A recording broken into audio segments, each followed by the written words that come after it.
bar in the lobby of the Four Seasons in Vegas. And so one afternoon, I went and bought myself a cup of coffee, and the barista working that day was a kid named Noah. Noah was funny and charming and engaging, and I spent far too long buying a cup of coffee because I just so enjoyed talking to Noah. So as is my nature, I asked Noah, do you like your job? And without skipping a beat, Noah said, I love my job.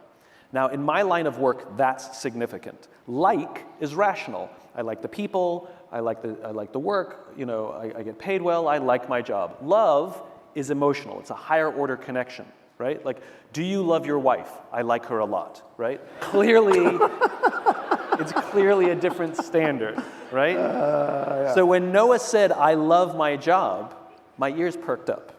This kid has an emotional connection to his work. So immediately I followed up and said, tell me specifically what the Four Seasons is doing that you would say to me you love your job. And again, without skipping a beat, Noah said, throughout the day, managers will walk past me and ask me how I'm doing, ask me if there's anything that I need to do my job better, not just my manager, any manager. And then he said, I also work at another hotel.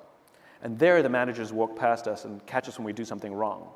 There the managers are always trying to drive performance and make sure we hit our numbers. He said, there I'd like to keep my head below the radar, get through the day, and just collect my paycheck. Only at the Four Seasons do I feel I can be myself.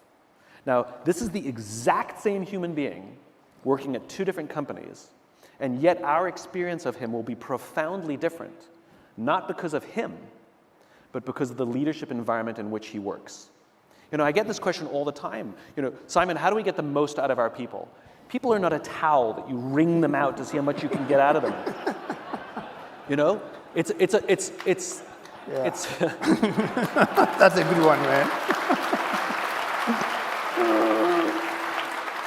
It's a flawed question. The question is, how do we create an environment in which our people can work at their natural best? And that is the art of leadership. It's creating an environment in which relationships can thrive, in which trust can thrive. And we all know what it feels like to be on a trusting team, right? It means that we feel psychologically safe enough to raise our hand and say, I made a mistake, or I need help, or I'm having trouble at home and it's affecting my work, or I'm scared, or I don't know what to do.